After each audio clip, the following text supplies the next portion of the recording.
FTP நேயர்களுக்கு வணக்கம். பொதுவாகவே ஒரு கூட்டணி கட்சியில இருக்கக்கூடிய கட்சிகளுக்கு கொடுக்கக்கூடிய முக்கியத்துவம் வாய்ந்தது அங்க இருக்கக்கூடிய தலைவர்களை பொறுத்து தான் அமையும் அப்படின்னு நம்ம தொடர்ந்து பார்த்துட்டு இருக்கோம்.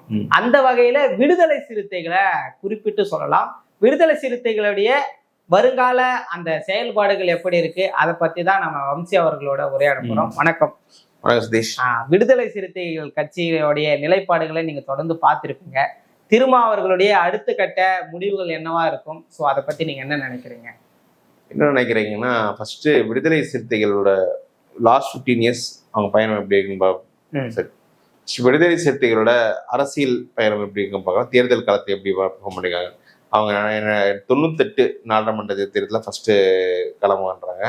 99 வந்து எனக்கு தெரிஞ்ச அந்த ஜனதா அணியில சரி போட்டி போட்டாங்க. அங்கேயும் கொடுத்தாங்க. அங்கேயும் பெருசா வெற்றி பெற்ற மாதிரி இல்லை. ஃபர்ஸ்ட் 2000 ஃபர்ஸ்ட் அவங்களுக்கு ஒரு ரெக்கக்னிஷன் எப்போ கிடைச்சதுன்னா 2001 திமுக அவங்க கூட்டணியில 2 கேண்டிடேட், ரெண்டுமே உதயசூரியன், திருமாவும் ரவிக்குமார், இதுல வந்து வாய்ப்பு கொடுத்தாங்க. அதுல வந்து மங்களூர் தொகுதியில் திரும்ப வெற்றி பெற்றார். ஆனா அந்த அவங்க பாமகவுடன் போனப்புறம் அவங்களால அந்த அலைன்ஸ்ல ட்ராக் பண்ண முடியல. அதுக்கப்புறம் அவங்க 2004 பெருசா நாடாளுமன்றத்தை பெருசா அச்சீவ் பண்ண முடியல. அவங்க ஃபர்ஸ்ட் அவங்க யூட்டிலிட்டி எப்போ யூஸ் ஆச்சுன்னா 2006 சட்டமன்ற தேர்தலில் ஜெயலலிதா வந்து ராமதாஸுக்கு ஒரு எதிர்ப்பு உண்டாகிட்டு இருக்கு அப்படின்னு சென்ஸ் பண்ணி ராமதாஸுக்கு எதிரான ஒரு ஒரு போலரைசிங் ஃபோர்ஸ் பிசிக்காக யூஸ் பண்ணி திருமாவளவன் கூட்டணி பண்ணாங்க. அது வந்து விஜயகாந்த் எமர்ஜென்சி அப்போ கூட ஏடிஎம்கேவோட கொஞ்சம் பேக்கிங்காக அந்த திரும்ப அலையன்ஸ் நின்னது. அப்போவும் ரெண்டு எம்எல்ஏ ஜெயிச்சார். ஸோ இது வரைக்கும் கரெக்டாக போனால் அப்புறம் ஃபர்ஸ்ட் 2009 நாடாளுமன்ற தேர்தலில் 2 எம்பி சீட் வாங்கி ஒரு எம்பி ஜெயிக்கிறாரு. அது திமுக அப்போ திமுக, காங்கிரஸ், விசிக இந்த 3 அணி சேர்த்து ஒரு அணி கட்டமைச்சினாங்க. அந்த அணிக்கு 40% ஓட்டு வந்தது. திமுக சிதம்பரம் எம்பியா தேர்ந்தெடுக்கப்பட்டார். அதுக்கப்புறம் தான் ஒரு தொடர் தோல்வியில சுட்டிட்டு திமுக கண்டினியூ பண்றாரு. ஆனா திமுக வந்து பாமகவையும் இந்த 2011 கூட்டிட்டு வந்த பிறகு அந்த கெமிஸ்ட்ரின்றது ரொம்பவே என்ன பாதிக்கப்படுச்சுன்னா, அந்த களத்துல 2 செக்ஷன்ஸ் வந்து பெரிய ஃபிக்ஷன் இருக்கும்போது இவங்க 2 பேர் போய் அலைன்ஸ்ல போறது வந்து ஒர்க் அவுட் ஆகல. 2 பேரும் பெரிய சேதம். திருமாவுக்கு வந்து பெரிய சேதம். 10 சீட் வாங்கி அதுல 1 கூட ஜெயிக்கல. இப்ப 10 சீட் வாங்கி சொன்ன சமயம் திமுக வந்து பொது தொகுதியை கொடுக்க மாட்டாங்க அப்படின்னு சொல்லிட்டு இருந்தாங்கல்ல. இந்த 10ல நீங்க வந்து 3 தொகுதி போகுது அப்போ 2011. ஆனா ஜெயிக்க முடியல. ஆனா வட தமிழ்நாட்டுல வந்து அதிமுக தேமுதிக வந்து இந்த பாமக விசிக அலையன்ஸால வர எதிர்ப்பு வந்து போலரைஸ் பண்ணி சூப்பரா எடுத்துட்டாங்க. ஸோ அந்த 2011 தோல்வி 14 வந்து கொஞ்சம் கலைஞர்கிட்ட பவர் பாலிடிக்ஸ் பண்ணி 3 எம்பி தொகுதிகள் வாங்கி கண்டெஸ்ட் பண்ணாங்க. 3லயுமே தோல்வி. அதுக்கு திமுகவினரே பலர் நமக்கு வந்து திரும்ப வந்து உள்ள வச்சுட்டதால்தான் நம்ம கட்சிக்கு வர வேண்டிய வன்னியர் ஓட்டு கேட்ட வரல, இல்லைன்னா நம்ம வந்து நம்ம இவ்வளவு மாசம் தோத்துருக்க மாட்டோம் அப்படின்ற அந்த ஒரு ஐடியா வந்து திமுக தலைமை மத்தியிலே கொஞ்சம் பண்ணிட்டாங்க. அவங்க என்ன எதிர்பார்ப்புனா பாமக உள்ள கொண்டு வரலான்னு. ஏன் பாமக உள்ள கொண்டு வரலான்னு பெருசா ஜாதி பாசனம் கிடையாது. பாமகவுக்கு வந்து ஒரு விசிகா விட ஒரு ஓட் பேங்க் அடிப்படை பாமக பெரிய கட்சி, நிரூபிக்க அந்த வாக்கு வங்கி நமக்கு உதவும் வட மாவட்டத்துல அப்படின்ற அந்த ஒரு அங்கதான் பாமக கொண்டு வராங்க. பட் பாமகவும் அன்னைக்கு சேரல. பிளஸ் விசிகா பாமக பிளஸ் அவங்க என்ன நினைச்சாங்க, பாமக பெரிய அணி இல்லாத போது விசிகாவை நம்ம அணியை வைக்காது, நமக்கு வன்னியர்கள் மத்தியில பெருசா ரெஸ்பான்ஸ் கிடைக்காதுன்னு. ஸோ இதனால 2016 அவங்க திமுக தான் அவரை தள்ளி வச்சது. அப்புறம் வெளில போய் மக்கள் கூட்டணின்னு ஒரு அரேஞ்ச்மெண்ட் உருவாக்கி அது மோசமான தோல்வியை சந்திச்சு அது வந்து 3/4% ஓட்டுக்கு வந்துட்டார். ஸோ திரும்ப ஒரு கட்சியின் வாக்கு வங்கி என்ன தமிழ்நாட்டு அரசியலை பொறுத்த வரைக்கும்னா, நீங்க அதிமுகவுடன் கூட்டணி வைக்காமல் கடைசியா இந்த தேர்தல் எவ்வளவு ஓட்டு எடுத்தீங்க அப்படின்றதுதான் அவங்க வாக்கு வங்கி. அவர் ஒரு 0.75% எடுத்துட்டாங்க. அதுதான் ஓட்டு. அதுல 2011, 14, 16 3 தேர்தல் தொடர் தோல்வி இருக்காரு. இந்த பொசிஷன்ல அவன் மீண்டும் திமுக அணியில சேர்ந்து அவருக்கு வந்து யூஸ்வலா இருக்க ஆன்டி பிஎம்கே ப்ரோ தலித் அரசியல் தாண்டி ஒரு ஆன்டி பிஜேபி அக்ரஸிவா பண்ணி தான் இப்போ 2019 ஜெயிச்சார். 19 ஜெயிக்கும் போது இதே நீங்க சொன்ன நீங்க உங்க தனிச்சின்ன வேணாங்க எங்களுக்கு வந்து இதுன்னு 2001 வந்து திமுக பாமக கூட்டணி வச்சப்போ அந்த அணியில் தொடர முடியாமல் எம்எல்ஏ பதவி ராஜினாமா செய்தார். ஆனா அந்த மாதிரி எம்பாரஸ்மெண்ட் பார்த்து நமக்கு எந்த வரக்கூடாது. 19 வந்து ரவிக்குமார் தான் திமுக ஜெயிச்சார். இவர் வந்து சொந்த பானை சின்னத்தில் சிதம்பரத்தில் ஜெயிக்கிறார். ஆனால் ரவிக்குமார் ஜெயிச்ச மார்ஜின் பெருசு. பானை அதே திமுக ஸ்வீப் பண்ண எலெக்ஷன் ரொம்ப ஒரு சின்ன மார்ஜின்ல திரும்ப ஜெயிச்சிருந்தார். 2000 ஓட்டு என்னமோ தான். ஸோ அப்பவே அந்த அந்த அடையாள அரசியல் புது சின்னத்துக்கு மக்கள் மத்தியில் எந்த அக்செப்டன்ஸ் இல்லாமல் போயிடுச்சுன்னு தெரியும். இதே திமுக இவரும் உதயசூரியன் கண்டெஸ்ட் பண்ணியிருந்தா எங்கேயோ போயிருங்க ஒரு ஓட்டு கண்டிப்பா. ஆனா அதை வந்து ஃபிக்ஸ் பண்ணுன்ற முயற்சி எடுத்து சட்டமன்றத்துல 6 கண்டெஸ்ட் பண்ணி 4, இப்போ பார்லிமெண்ட்ல ரெண்டுமே சொந்த சின்னத்தில் ஜெயிச்சது வந்து பெரிய இம்ப்ரூவ்மெண்ட். ஒரு இன்னைக்கு மாநில கட்சின்ற அந்தஸ்து அவங்களுக்கு கிடைச்சிருக்கு. அது ஒரு நல்ல விஷயம்தான். ஆனால் இப்ப அடுத்த வந்து அக்ரெசிவா ஸ்டெப் எடுக்க முடியாது. இப்போ வந்து பல பேர் சொன்னாங்க நீங்க அதிமுக போயிருக்கலான்னு. அதிமுக எடப்பாடி கூப்பிட்டு இருக்காரு, இவ்வளவு சீட்டு கொடுக்குறாரு அவ்வளவு சீட்டு கொடுக்குறாருன்னு. இப்போ அதிமுக போயிருந்தாங்கன்னா 2 எம்பி இன்னைக்கு ஜெயிச்சாங்க. 2 எம்பி ஜெயிச்சிருப்பாங்கன்றது சந்தேகம் குறைவுதான். ஸோ அவர் என்ன நினைக்கிறாரு, இப்போ நான் ரிஸ்க் எடுத்து அதிமுக பக்கம் போய் இதுன்னா எனக்கு வந்து அது திமுக ஒரு வெற்றி பெற்றாங்கன்னா வட மாவட்டத்தில், ஏன்னா அவருக்கே தெரியுது திமுகவும் சில பேக் எண்ட்ல நிறைய பேக்கப் பிளான்ஸ் பண்ணிட்டு இருக்காங்க. இப்போ வந்து இவர் கோவிச்செலியன் வந்து மந்திரியா இருக்காரு, செல்வ பெருந்தகையர் வந்து காங்கிரஸ் தலைவர் வந்திருக்காரு. ஸோ திமுக தனக்கு ஒரு பேக்கப் பிளான் ரெடி பண்ணது தெரியுது. இப்போ நான் அவசரப்பட்டு வெளில வந்துட்டேன்னா நான் இந்த 2011, 14, 16 பொசிஷனுக்கு வந்து இப்போ ரீச் ஆகிடுவேன்னு நினைக்கிறாரு.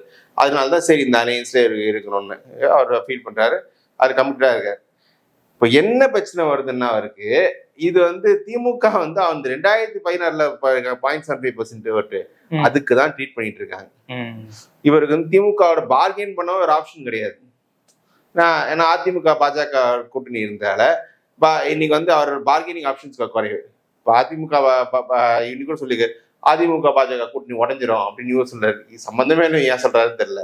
ஏன்னா இவரோட எதிர்பார்ப்பு அதிமுக பாஜக கூட்டணி உடைஞ்சால் அதிமுக வைத்து திமுக பேரம் பேசலாம் அப்படின்னு இவர் நினைக்கிறார். இப்போ அது நடக்காத பட்சத்தில் வந்து இப்போ அவர் திமுக கொடுக்கறத வாங்கிக்கணும். திமுக கொடுப்பாரு, போன வாட்டி கொடுத்த அதே நம்பர் தான் கொடுப்பாங்க. அது வந்து பெரிய எம்பாரஸ்மெண்ட். ஏன்னா விசிகா உண்மையிலேயே லாஸ்ட் ஒரு 8 இயர்ஸ்ல களத்துல நல்லா வளர்ந்துருக்காங்க. நிறைய பேர் விசிகா சப்போர்ட்டர்ஸ் நம்ம கிராமப்புறங்களை பார்க்க முடியுது, கொடி கம்பங்கள் நிறைய பார்க்க முடியுது. அவர் சோசியல் மீடியால நல்லாவே பிரசன்ஸ் அவருக்கு இருக்கு. ஆனா என்னன்னா இதெல்லாம் வந்து குவான்டிஃபை பண்ண முடியாது. அந்த வளர்ச்சியை வந்து அவர் ஆன் பேப்பர் ப்ரூவ் பண்ணாதான் அதுக்கான சீட்டு.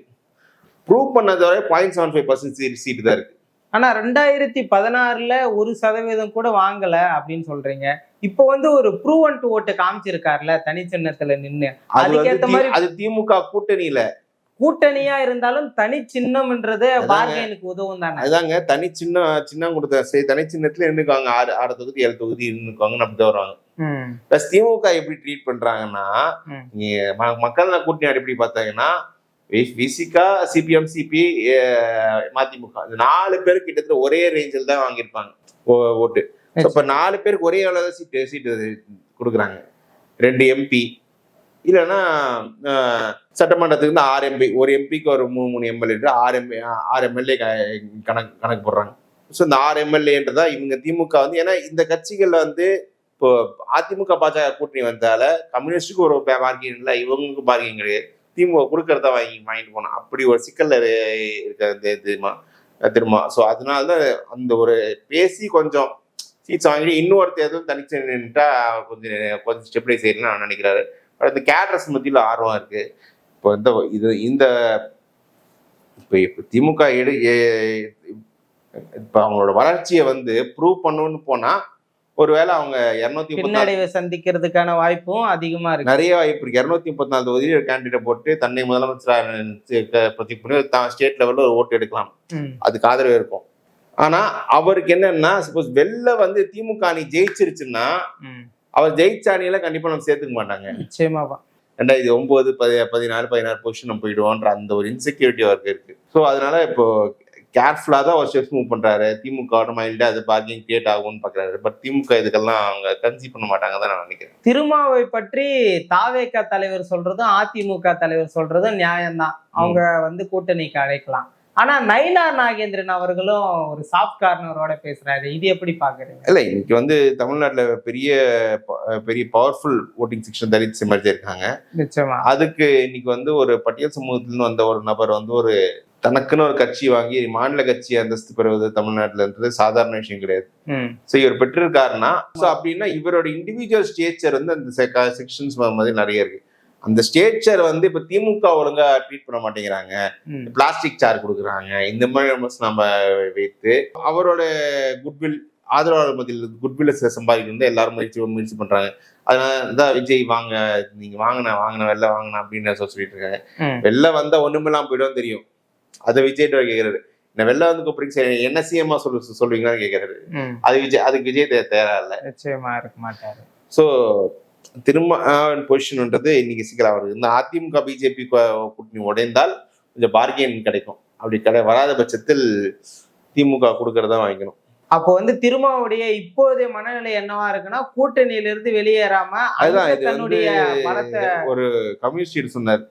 இதுல வந்து எப்படின்னா ஒரு சிபிஎம் தலைவர் ஒருத்தர் வந்து ஒரு உதாரணம் சொன்னார். இந்த திமுக கூட்டணின்றது ஒரு தொட்டிக்குள்ள இருக்கிற எல்லா ஒரு 6-7 மீன்கள் கனவாலி மாதிரி. அந்த 6 தொட்டிக்குள்ள இருக்க சேஃப். அந்த தொட்டி விட்டு ஒண்ணு வெளில குடிச்சேன்னா அவள்தான் அவுட். அதே மாதிரிதான் நம்ம இந்த கூட்டணி இருக்கிறது சேஃப். அவசரப்பட்டு நம்ம ஒண்ணு வெளில வந்தோன்னா நம்ம தான் மாட்டிப்போம் அப்படின்னு அவங்க நினைக்கிறாங்க. எப்படிதான் இருந்தாலும் திருமா தன்னுடைய அந்த நிலைப்பாடுகள்ல வந்து ரொம்ப தெளிவா இருக்கிறாரு. திருமா வந்து இப்போதைக்கு ஸ்ட்ராங்கா ஆன்டி பிஎம்கே ஆன்டி பிஜேபின்ற அந்த பொசிஷன் எடுத்து ஸ்ட்ராங்கா நிக்கிறாரு. இவங்க ரெண்டு கட்சியோட எங்கேயுமே காம்ப்ரமைஸ் கிடையாதுன்னு அவர் நினைக்கிறாரு. ஆனா யதார்த்த அரசியல்ல வந்து நிலைப்பாடு மட்டுமே கிடையாது. கண்டிப்பா வாக்கு வாங்கி நிரூபிக்கணும். திரும்ப வந்து கொஞ்சம் ரிஸ்க் எடுத்து நான் சொன்ன மாதிரி 234 தொகுதி கேண்டிடேட் போட்டு ஒரு பேன் தமிழ்நாடு ஓட்டு ப்ரூவ் பண்ணலாம். பட் அந்த ப்ராசஸ்ல வந்து திமுக ஜெயிச்சுன்னா அவங்க எப்பவுமே ஜெயிக்க மாட்டாங்க. கண்டிப்பா அது எப்படி திரும்ப வெளியே வந்தாலும் ஒருவேளை தனித்தின்றா அது மீண்டும் இந்த திமுகவை ஆட்சியில் அமைப்பதற்கான ஒரு வழியா தான் இருக்கும். ஸோ திருமாவுடைய அடுத்த கட்ட நிலைப்பாடுகள்லாம் எப்படி இருக்குன்னு பொறுத்திருந்து பார்க்கலாம். நன்றி.